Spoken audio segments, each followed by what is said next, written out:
Friends, welcome to my YouTube channel. मैं आज आपको बताऊंगी हल्दी किस प्रकार से हमारे खांसी जुकाम के लिए उपयुक्त होती है।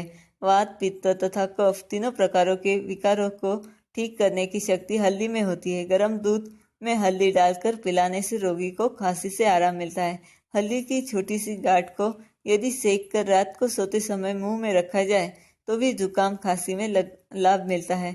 2 ग्राम हल्दी के चूर्ण में थोड़ा सा सेंधा नमक मिलाकर मुंह में डालकर ऊपर से गर्म पानी पीने से खांसी का प्रकोप नष्ट हो जाता है।